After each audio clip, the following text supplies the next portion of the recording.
పరిశుద్ధమైన తండ్రి, ప్రేమగల ప్రభువా, పరిశుద్ధమైన మీ నామమునకు స్తోత్రాలు చెల్లిస్తున్నాం. ఈ ప్రత్యేకమైన సమయంలో మాతో మీరు మాట్లాడండి. ఈ ఆదివారం దినమున మా కొరకు సిద్ధపరిచిన మాటలను మాతో మాట్లాడండి, మమ్మల్ని బలపరచండి, నీలో స్థిరపరచండి.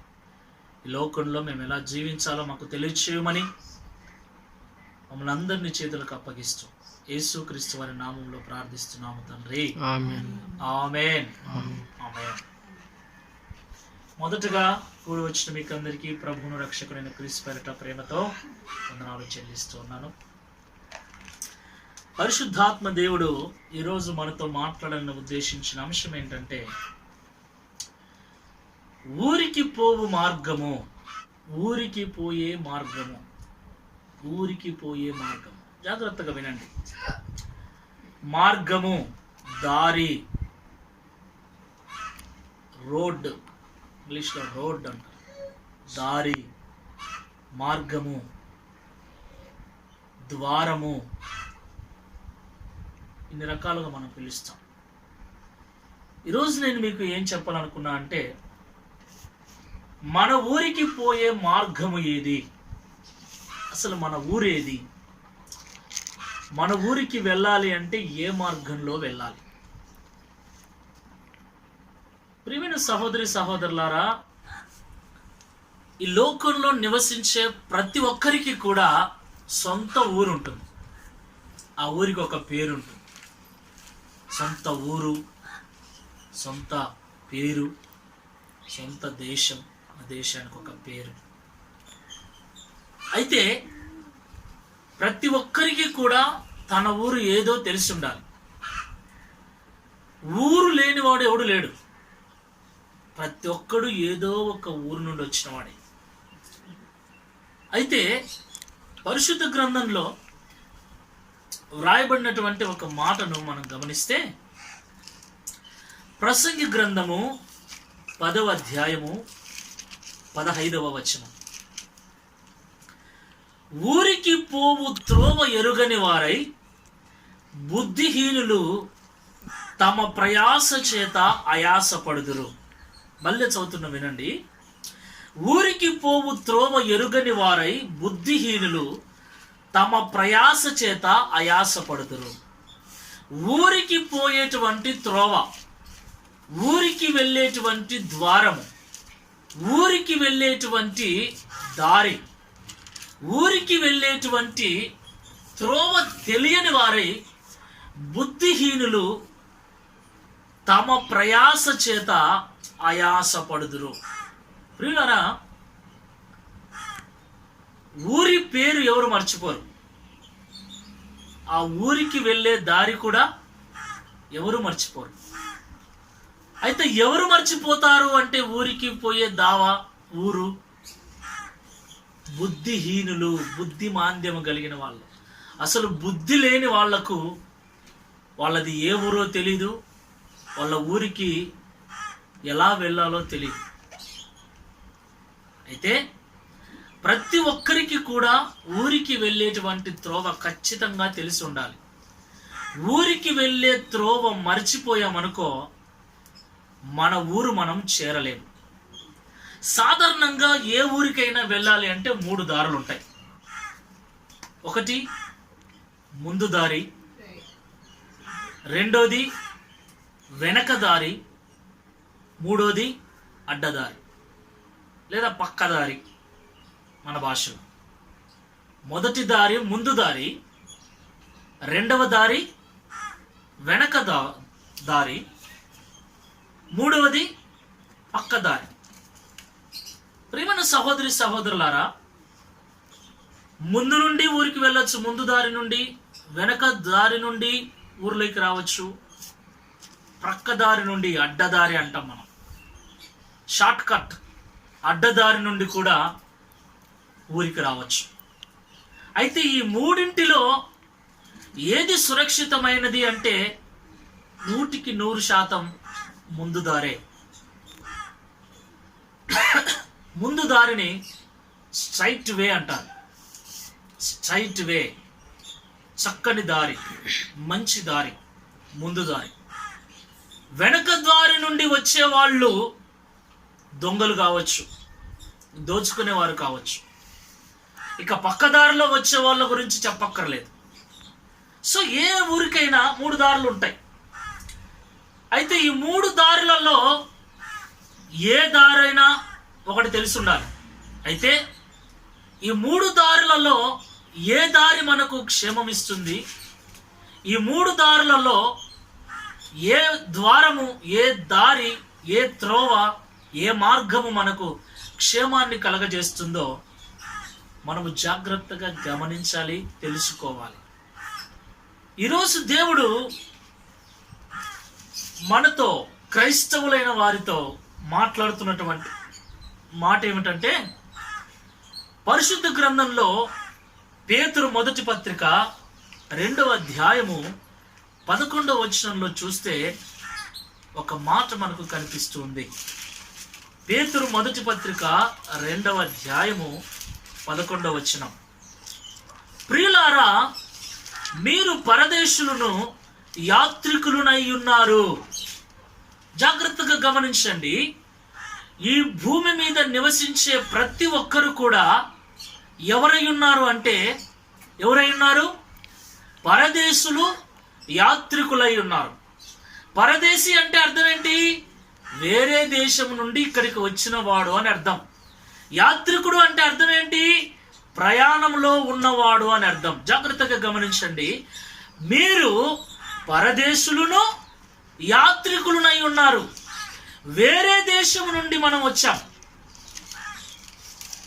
మనము వచ్చి వెళుతూ ఉన్నాం, ప్రయాణిస్తూ ఉన్నాం. ప్రయాణం చేసేవారిని ప్రయాణికులు అంటారు, లేదా యాత్రికులు అంటారు. యాత్రికులు అంటే చూడటానికి వచ్చిన వాళ్ళు. ఇప్పుడు యెరూషలేము చూడటానికి వెళ్తూ ఉంటారు.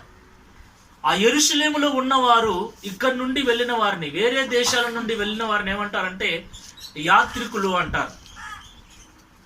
యాత్రికులు అంటే చూడటానికి వచ్చాం. కానీ మన దేశం అయితే, ఇప్పుడు భారతదేశం నుండి యెరూషలేము మనం వెళ్ళామనుకోండి, మన దేశం ఏది? భారతదేశం, ఇండియా.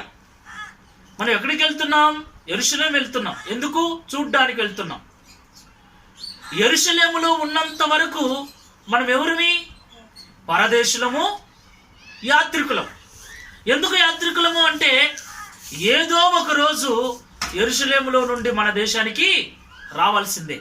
అక్కడే మనం ఉండటానికి వీలవుతుందా? ఉండదు.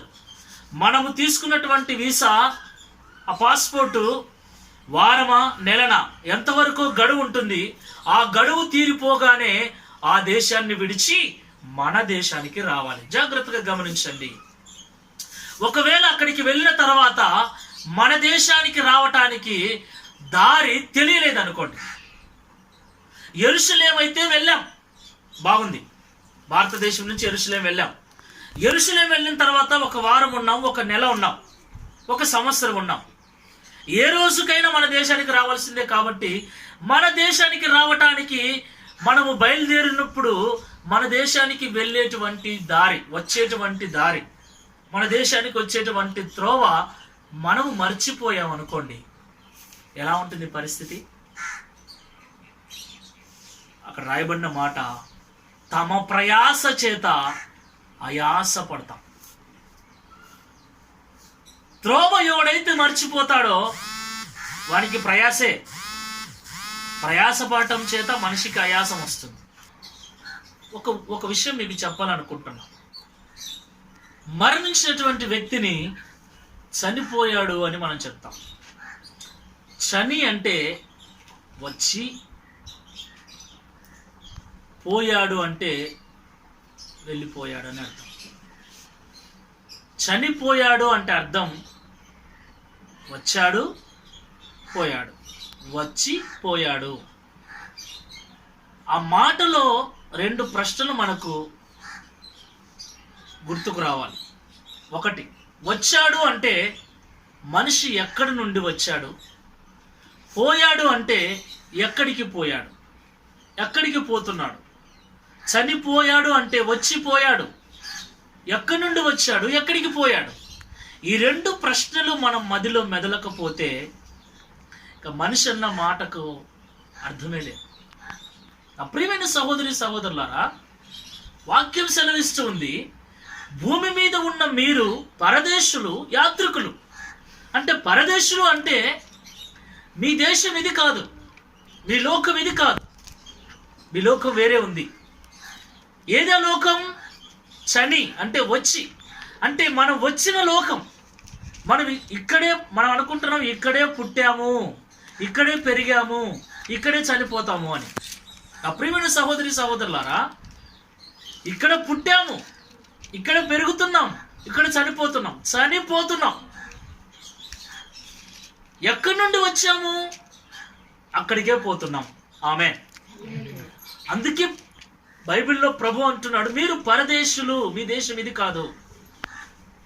మీరు ఇక్కడ పుట్టారు కరెక్టే, కానీ మీరు వచ్చింది మాత్రం ఇక్కడి నుండి కాదు, వేరే దేశం నుండి, వేరే లోకం నుండి. కాబట్టి మనం ఎక్కడి నుండి వచ్చామో తెలుసుకోవాలి. మనము వచ్చినటువంటి ఆ దేశం, మనం వచ్చినటువంటి ఆ ఊరు ఎలా చేరుకోవాలో తెలుసుకోవాలి. మనం ఎక్కడి నుంచి వచ్చాం? పరలోకం నుండి వచ్చాం. మన దేశము పరలోకం, మన ఊరు పరలోకం. ఆమేన్. పరలోకం నుండి మనం వచ్చాం. తిరిగి ఎక్కడికి వెళ్ళాలి? పరలోకానికే వెళ్ళాలి. ఎక్కడి నుండి వచ్చామో అక్కడికే వెళ్ళాలి. మన ఊరు ఏదో ఆ ఊరు చేరాలి. ఇక్కడ ప్రసంగి భక్తుడు చెబుతున్నటువంటి ఊరు అదే.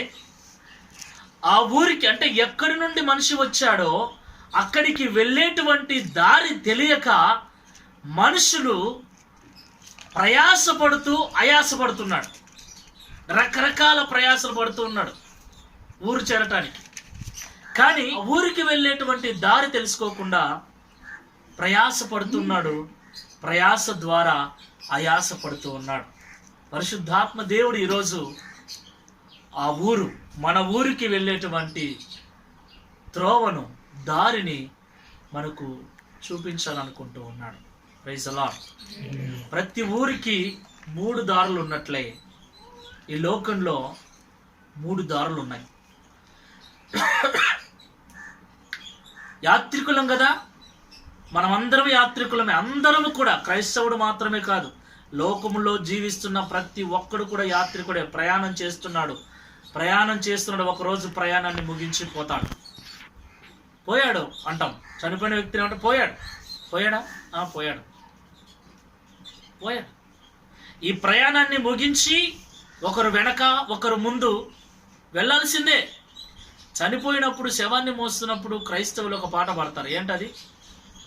పరదేశులము ప్రియులారా మన పురమిది కాదిప్పుడు కదా. ఇది మన పురము కాదు, మనం పరదేశులం. మన పురం ఇది కాదు, మన పురము పరలోకం. ఆమేన్. మనం వచ్చింది పరలోకం నుండి, కాబట్టి పరలోకానికి వెళ్ళాలి. కానీ ఆ పరలోకానికి, ఆ స్వర్గానికి వెళ్ళేటువంటి త్రోవ తెలియక మనిషి ప్రయాసపడుతున్నాడు, ఆయాసపడుతున్నాడు.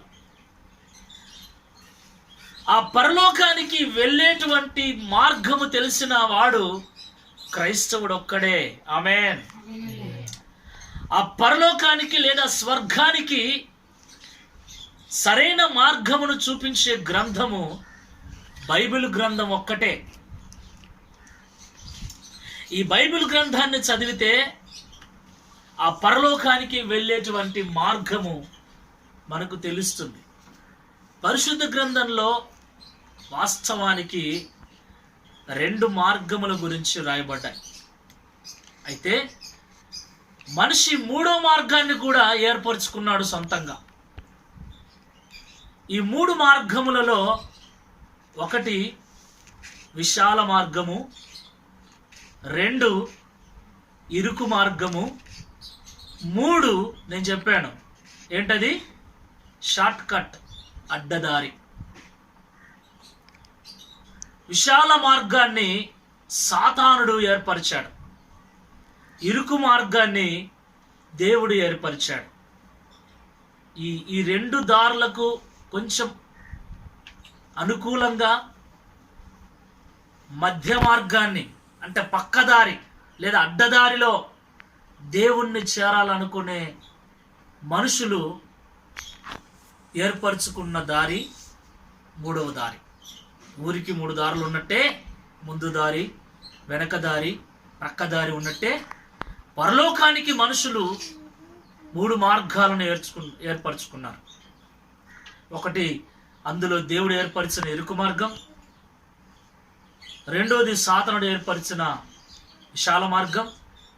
మూడోది, మనిషి ఏర్పరచుకున్నటువంటి అడ్డ మార్గం, పక్కదారి.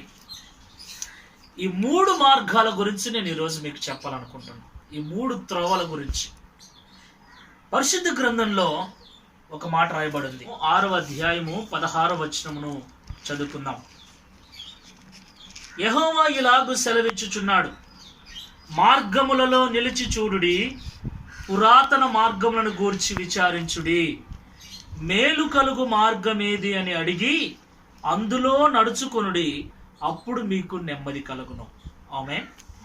ప్రియులారా, 3 మార్గాలు ఉన్నాయి. ఒకటి విశాల మార్గము, రెండోది ఇరుకు మార్గము, మూడోది అడ్డ మార్గము. ఈ 3 మార్గాలు ఉన్నాయి.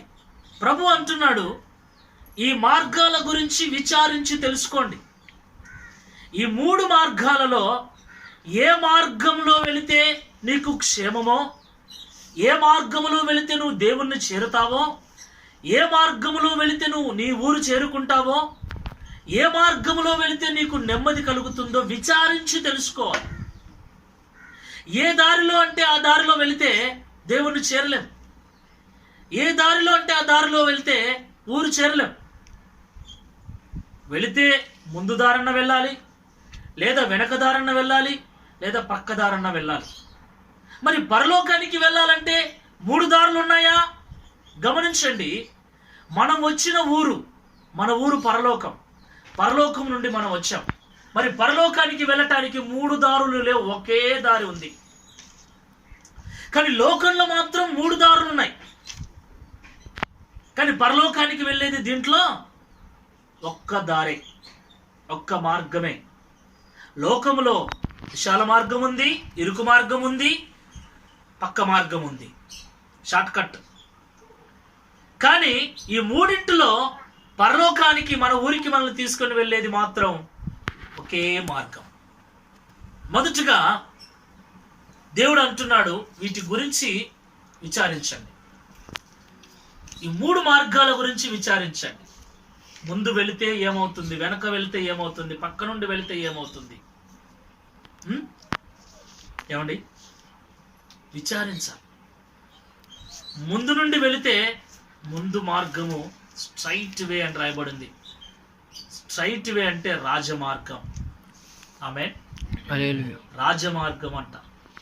వెనక నుండి వస్తే వెనక మార్గాన్ని ఏమంటారు? దొడ్డి మార్గం అంటారు. పక్క నుండి వస్తే అడ్డ మార్గం, అడ్డదారి అంటారు. ఆ పేర్లలోనే మనకు కనిపిస్తుంది, అడ్డదారి అని, దొడ్డిదారి అని, రాజమార్గం అని. రాజమార్గంలో వచ్చేవాడు రాజు. ఆమేన్. దొడ్డిదారిన వచ్చేవాడు దొంగ, అడ్డదారిన వచ్చేవాడు మోసగాడు. పరలోకానికి వెళ్ళటానికి అంటే మనం వచ్చినటువంటి ఊరు పరలోకం. ఆ పరలోకానికి వెళ్ళటానికి ఈ భూమి మీద నుండి ఒకే మార్గం ఉంది, ఒకే మార్గం. కానీ భూమి మీద మాత్రం 3 మార్గాలు ఉన్నాయి. ఈ 3 మార్గాలలో మనుషులు నడుస్తూ ఉన్నారు. 3 మార్గాలలో నడుస్తూ ఉన్నారు. విశాల మార్గంలో నడుస్తున్నారు, ఇరుకు మార్గంలో నడుస్తున్నారు, అడ్డ మార్గంలో నడుస్తూ ఉన్నారు. కానీ వీటిల్లో ఏది నెమ్మదిస్తుందో, ఏది సురక్షితంగా చేర్పిస్తుందో మనం తెలుసుకోవాలి. తెలుసుకోవాలంటే వీటి గురించి పరిశీలించాలి. అదే ప్రభు అంటున్నాడు, మార్గములను గురించి విచారించుడి, మేలు కలుగు మార్గం ఏది అని అడిగి, ఏమండి, అడిగి అందులో నడుచుకొనండి, అప్పుడు మీకు నెమ్మది కలుగును. వేరే ఏదన్నా ఊరికి వెళ్ళాలి అంటే మనకు మార్గము తెలియదు అనుకోండి, ఏం చేస్తాం? అడుగుతాం. అదే ఊరి పేరు మీద 4-5 ఊర్లు ఉన్నాయి అనుకోండి, అదే పేరు మీద 4-5 ఊర్లు ఉంటే తొందరపడి వెళ్ళాం. డీటెయిల్డ్గా కనుక్కొని అది ఏ మండలానికి వస్తుంది, ఏ ప్రాంతంలో ఉంటుంది, ముందు వెనక ఏముంటుంది. ఇప్పుడు మన చుట్టుప్రక్కల జమ్మల దిన్నె ఉంది, తర్వాత అక్కడ కొంచెం దూరం వెళ్తే 6 జమ్మల దిన్నె ఉంది. అంటే ఊర్లు ఒకే ఊర్లు. జమ్మల దిన్నె అంటే సరిపోతుందా? ఏ జమ్మల దిన్నె అంటాం. ఏ జమ్మల దిన్నె? గోవిందపల్లి అని కొడితే తెలంగాణలో ఒక గోవిందపల్లె కనిపిస్తుంది, ఇక్కడ ఒక గోవిందపల్లె కనిపిస్తుంది. చెన్నూరు అంటాం. చెన్నూరు అంటే గోవిందపల్లె పక్కన ఒక చెన్నూరు ఉంది, మైదుకూరు దాటిన తర్వాత ఒక చెన్నూరు ఉంది. అంటే చెన్నూరు ఏదైనా ఒక ఊరి పేరు చెప్పినప్పుడు ఏ ఊరు దాని ముందు వెనక కనుక్కుంటాం, ఏ రూట్లో వెళితే ఆ ఊరు చేరుతాం, దగ్గర మార్గం చూస్తాం, దూరం మార్గం చూస్తాం, ప్రయాణం సురక్షిత ప్రయాణం చూస్తాం. డబ్బులు ఖర్చు ఎక్కువ అయ్యే ప్రయాణాలు ఉంటాయి, తక్కువ అయ్యే ప్రయాణాలు ఉంటాయి. రైల్లో వెళితే ఎక్కువ అవుతుందా, బస్సులో వెళ్తే ఎక్కువ అవుతుందా, బండిలో వెళ్తే ఎక్కువ అవుతుందా, ఇలాగా విచారణ చేసుకుని వెళ్తాం. అలాగే పరలోకానికి వెళ్ళాలి అంటే భూలోకంలో 3 మార్గాలు ఉన్నాయి. ఈ 3 మార్గాల గురించి మీరు తెలుసుకొని ఏ మార్గంలో వెళితే అక్కడికి చేరుతామో విచారించి తెలుసుకొని అందులో నడుచుకోండి, అప్పుడు మీకు నెమ్మది కలుగుతుందని దేవుడు చెప్తున్నాడు.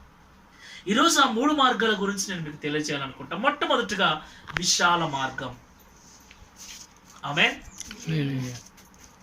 విశాల మార్గం. ఈ పరిశుద్ధ గ్రంథంలో వ్రాయబడినటువంటి మాటలు మనం గమనిస్తే, పరిశుద్ధ గ్రంథంలో ఇర్మియా గ్రంథం 21వ అధ్యాయం 8వ వచనం, ఈ ప్రజలతో నీవిట్లనము, యెహోవా సెలవిచ్చున్నదేమనగా, జీవ మార్గమును మరణ మార్గమును నేను మీ ఎదుట పెట్టుచున్నాను. 2 మార్గాలు కనిపిస్తున్నాయి. ఒకటి జీవ మార్గము, రెండోది మరణ మార్గం. ఒకటి వే ఆఫ్ లైఫ్, రెండోది వే ఆఫ్ డెత్. ఒక మార్గంలో వెళితే నీకు మరణం, ఒక మార్గంలో వెళితే నీకు జీవం. 2 మార్గాలు. మొదటి మార్గం గురించి తెలుసుకుందాం. మొదటి మార్గము వే ఆఫ్ డెత్, మరణ మార్గము. పరిశుద్ధ గ్రంథంలో మత్తయి శుభవార్త 7వ అధ్యాయము 13-14 వచనాల్లో చూస్తే ఈ మరణ మార్గమును గురించి రాయబడింది. మత్తయి శుభవార్త 7వ అధ్యాయము 13-14 వచనాలు. 13వ వచనం 2వ భాగం నుండి, నాశనమునకు పోవు ద్వారము వెడల్పును, ఆ దారి విశాలమునై ఉన్నది, దాని ద్వారా ప్రవేశించువారు అనేకులు. మరణ మార్గము ఎలా ఉంది అంటే విశాలంగా ఉంది. అందుకే నేను విశాల మార్గం అని పెట్టాను. విశాల మార్గము. విశాలం అంటే వెడల్పు చాలా ఎక్కువగా ఉంటుంది. ఈ విశాల మార్గము, విశాలము అనగానే మనిషి ఇరుగ్గా ఉండాలనుకోడు. ఇల్లు విశాలంగా ఉండాలి, మనసు విశాలంగా ఉండాలి, జీవితం విశాలంగా ఉండాలి, అన్నీ కూడా విశాలంగా, ఫ్రీగా, స్వేచ్ఛగా ఉండాలనుకుంటాడు మనిషి. ఇరుకులో, ఇరుకాటంగా, ఇరుకులో ఉండాలనుకోడు, విశాలతలో ఉండాలనుకుంటాడు, విశాలంగా నడవాలనుకుంటాడు. వెళ్ళేటువంటి మార్గం కూడా విశాలంగా ఉండాలనుకుంటాడు. ఈ విశాల మార్గము పేరే విశాల మార్గం. ఈ విశాల మార్గాన్ని ఎవరు ఏర్పరిచారు అంటే సాతానుడు ఏర్పరిచారు. ఈ విశాల మార్గంలో జీవించేటువంటి వ్యక్తుల యొక్క ఆలోచనలు ఎలా ఉంటాయి అంటే నీతి నియమాలు ఏమి ఉండవు, మంచి చెడుల ఆలోచనలు ఉండవు. నీతి నియమం ఉండదు, మంచి చెడు ఉండదు, పాప పుణ్యం ఈ ఆలోచనలు ఏమి ఉండవు. జీవితము ఎంజాయ్ చేయాలి, జీవితాన్ని సంతోషంగా వెళ్ళబుచ్చాలి, ఎలాగైనా సరే నేను బ్రతకాలి అనే కాన్సెప్ట్తో బ్రతుకుతూ ఉంటారు. కూటి కోసం కోటి విద్యలు అనేటువంటి మాటలు ఈ విశాల మార్గంలో మాట్లాడుతుంటారు. కోటి విద్యలైన కూటి కోసమే, ఎలాగైనా బ్రతకాలి. ఈ విశాల మార్గంలో ఉన్న వారి జీవితం ఎలా ఉంటుందంటే వారి కడుపే వారి దేవుడు అన్నట్లుగా ఉంటుంది.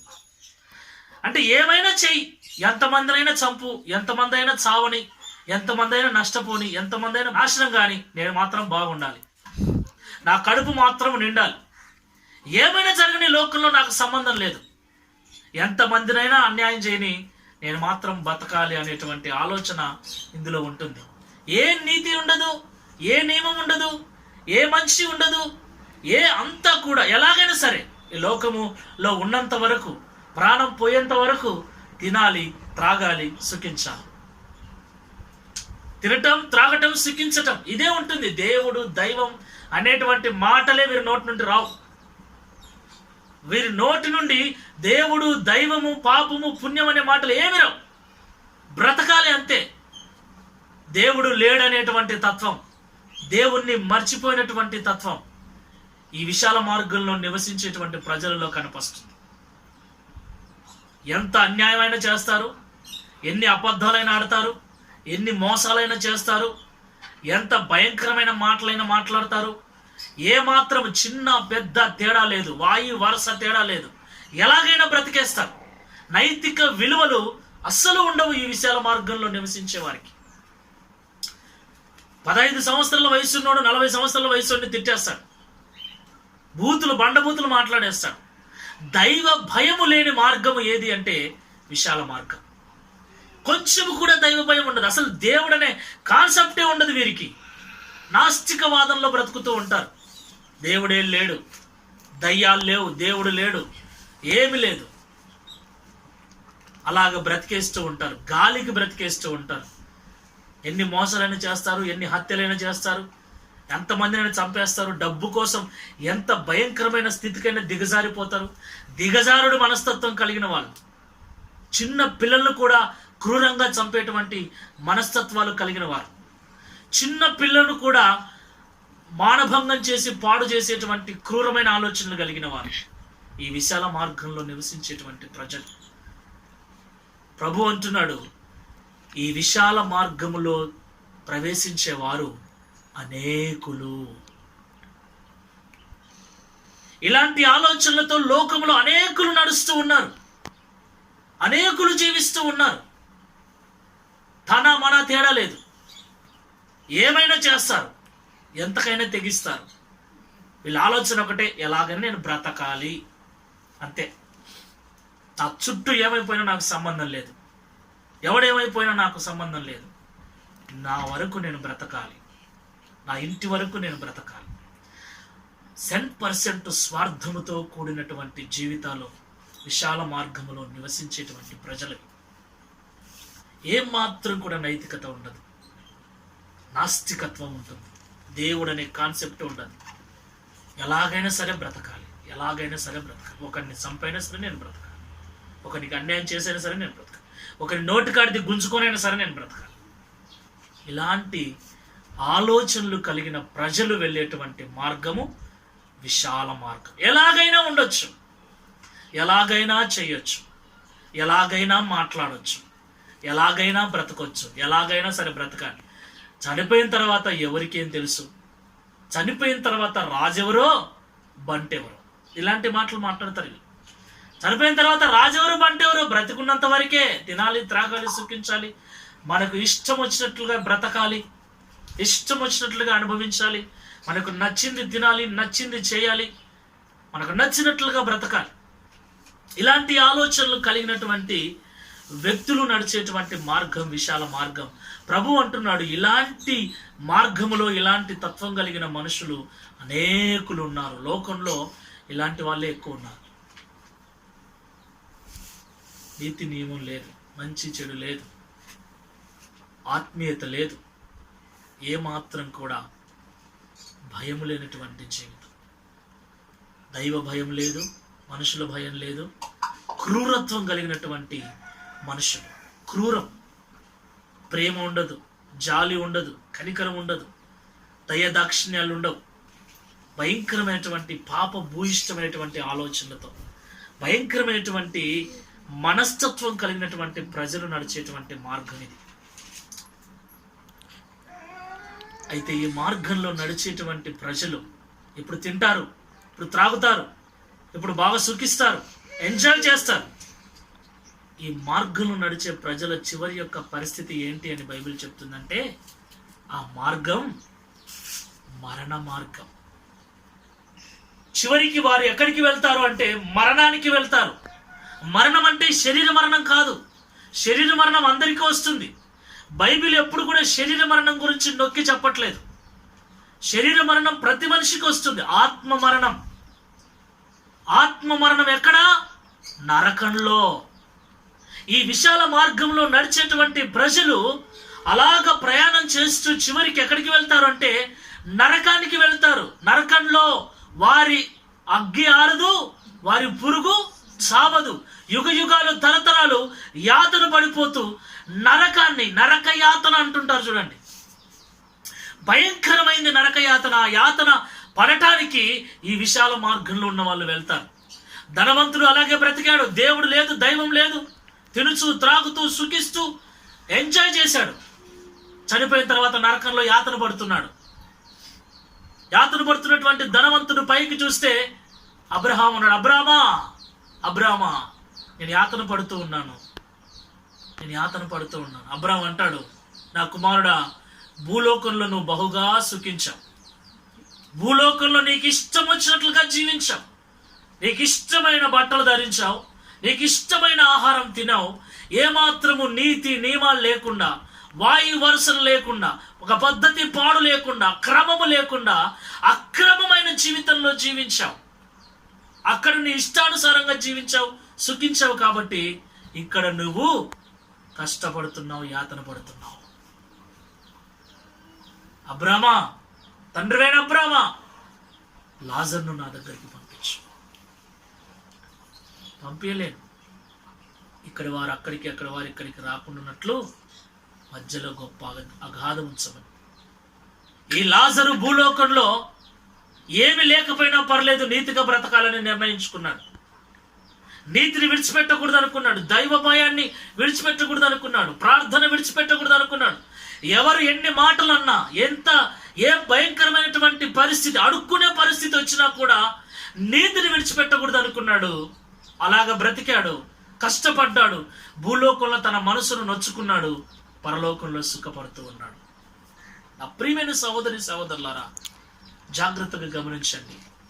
ఈ విశాల మార్గంలో ఉన్న అనేకులు నరకానికి వెళ్తారు. వీళ్ళ కోసమే నరకం సిద్ధపరచబడుతుంది. వీరందరూ కూడా అపవాది సంబంధులు. ఎందుకు అపవాది సంబంధులు అంటే, అపవాది ఏర్పాటు చేసిన మార్గములో వీళ్ళు వెళ్తున్నారు. విశాల మార్గం ఎవరిది? సాతాను మార్గం. అది సాతాను ఏర్పరిచిన మార్గం.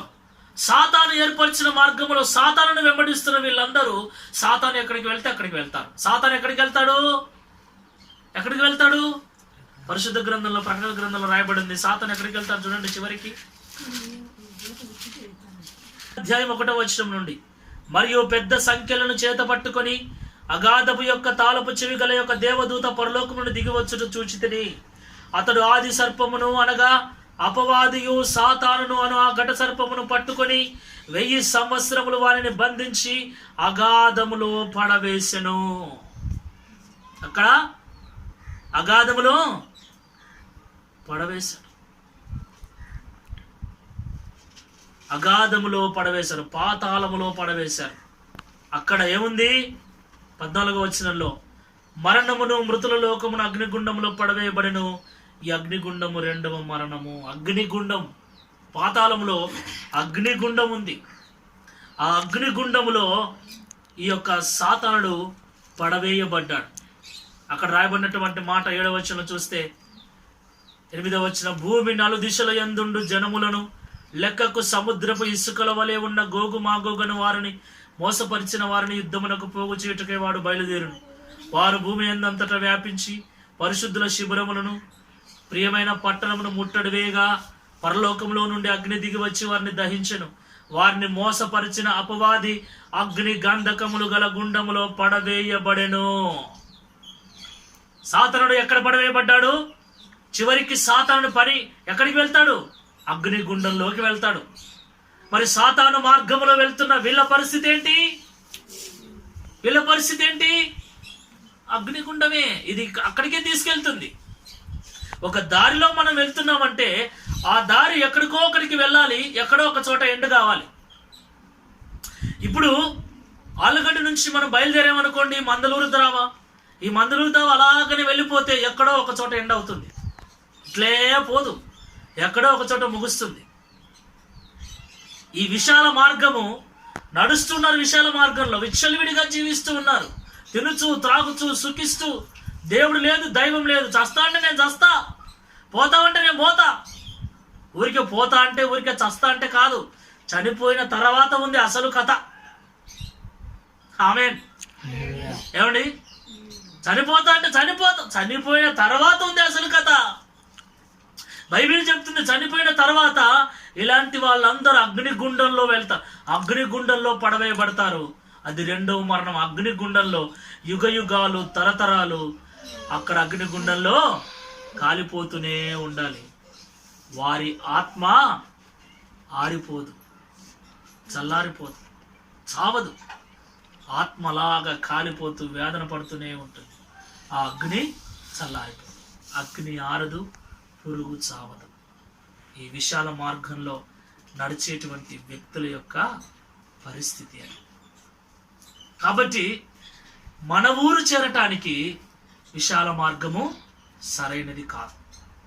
ఒకవేళ మనం విశాల మార్గంలో వెళ్ళాలనుకున్నాం అనుకో, ఇష్టానికి తినాలి, ఇష్టానికి త్రాగాలి, ఇష్టం వచ్చినట్లుగా ఎంజాయ్ చేయాలి, ఇష్టం వచ్చినట్లుగా సుఖించాలి, ఇష్టం వచ్చినట్లుగా అనుభవించాలి, ఇక ఎవరిని లెక్క చేసేది లేదు అన్నటువంటి ఆలోచనలతో బ్రతకాలని మనం అనుకున్నాం అనుకో, బ్రతుకు పర్లేదు, కానీ చివరికి ఎక్కడ చేరుతావు? నరకంలో చేరుతావు. ఇక్కడ డ్యాన్స్ వేయాలనుకుంటావు, అక్కడ దేవుడు బ్రేక్ డ్యాన్స్ వేయిస్తాడు. ఇక్కడ మామూలు డ్యాన్సే, అక్కడ బ్రేక్ డ్యాన్సు, కూచిపూడి, కథాకళి అన్ని మిక్సింగ్ అయి ఉంటాయి. అక్కడ భయంకరంగా ఉంటుంది కదా. ఇక్కడ బండల మీద మనం నిలబడ్డప్పుడు కాళ్ళు కాలుతున్నాయంటే ఒకలాంటి డ్యాన్స్ వేస్తాం తెలుసా కదా. అక్కడ ఇంకా భయంకరంగా ఉంటుంది డ్యాన్స్. ఏడుస్తాం, కేకలు వేస్తాం, రొమ్ములు కట్టుకుంటాం, ప్రయోజనం ఉండదు. కాబట్టి పరలోకానికి వెళ్ళని ఈ మార్గం, మన ఊరికి తీసుకొని వెళ్ళదు ఈ మార్గం. ఆమె ఫర్ ఎగ్జాంపుల్ ఆలుగడ్డలో ఉండి మందులూరికి వెళ్ళాలి మనం అనుకున్నాం అనుకో. మందులూరికి వెళ్ళాలని ఎవరు నన్ను అడిగినప్పుడు ఎటు వెళ్ళాలని తెలిసిన వాడైతే ఏం చెప్తాడు? అహోబిలం రూట్కి వెళ్ళి పడకళ్ళ దగ్గరికి వెళ్ళిన తర్వాత లెఫ్ట్కు టర్న్ కావాలి, స్ట్రైట్గా వెళ్తే వస్తుంది అని చెప్తాడు. తెలియని వాడు ఏం చెప్తాడు? అహోబిలం రూట్కి పో అంటాడు.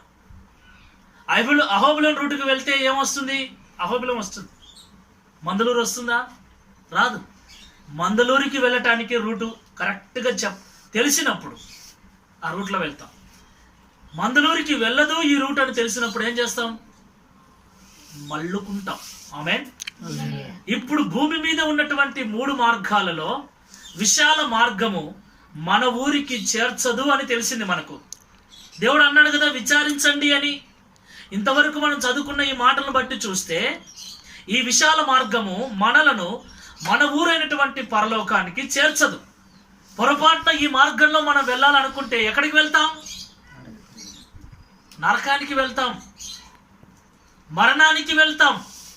కాబట్టి ఇప్పటికే ఒకవేళ ఈ మార్గంలో ఉన్నట్లయితే నా ప్రియ సహోదరి సహోదరులారా, ఎవరి మాట వినకుండా నాకు నువ్వేంది చెప్పేది అన్నట్లుగా ఎంజాయ్ చేయాలనుకుంటూ, లోకంలో నీతి నియమాలు లేకుండా, మంచి చెడుల ఆలోచన లేకుండా, దైవ భయం లేకుండా ఒకవేళ ఇప్పటికే బ్రతుకుతూ ఉన్నట్లయితే జాగ్రత్త, అది నాశనానికి నిన్ను తీసుకొని వెళ్తుంది, నరకానికి నిన్ను తీసుకొని వెళ్తుంది. కాబట్టి ఆ మార్గం నుండి నువ్వు మళ్ళుకోవాలి.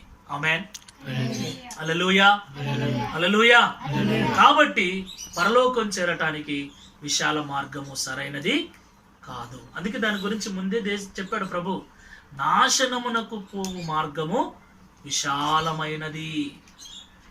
ఆ మార్గము విశాలము, ఎలాగైనా బ్రతకొచ్చు అంటుంది. ఏం కాదు, ఏమండి, ఏం కాదు. ఆదామవ్వలకు సాతాను చెప్పాడు ఏమని? ఆ పండు తినొచ్చునా అంటే తినకూడదంటే ఏం కాదు తింటే అన్నాడు. తింటే ఏం కాదు అన్నాడు. ఏం కాదా? తిన్నారు. ఏమైంది? దేవునికి దూరం అయిపోయారు, ఊరు మర్చిపోయారు. ఊరికి వెళ్ళే త్రోవ మర్చిపోయారు. ఆ రోజు నుండి ఈ రోజు వరకు మనిషి ఆ ఊరికి వెళ్ళే త్రోవ తెలియక తప్పిపోతూనే ఉన్నాడు ఏళ్ల తరబడి. అలాంటి సేవకులు నాకంటే ముందు నుంచి ప్రవక్తలు, సేవకులు, అపోస్తులు ఎంతమంది ఆ త్రోవ గురించి చెప్పినా ఏమాత్రం కూడా లెక్క చేయట్లేదు. వారు కొంతమందిని కొట్టారు, కొంతమందిని సేవకులను చంపేశారు. త్రోవ గురించి ప్రకటించిన వారు మూర్ఖులుగా మారిపోయారు. కాబట్టి ప్రియులరా, ఈ విశాల మార్గము మన ప్రయాణానికి ఒకవేళ సులువుగా ఉన్నా చివరికి మనల్ని నరకానికి తీసుకువెళ్తుంది. కాబట్టి ఈ విశాల మార్గంలో మనము ప్రయాణించకూడదు. ఆమేన్.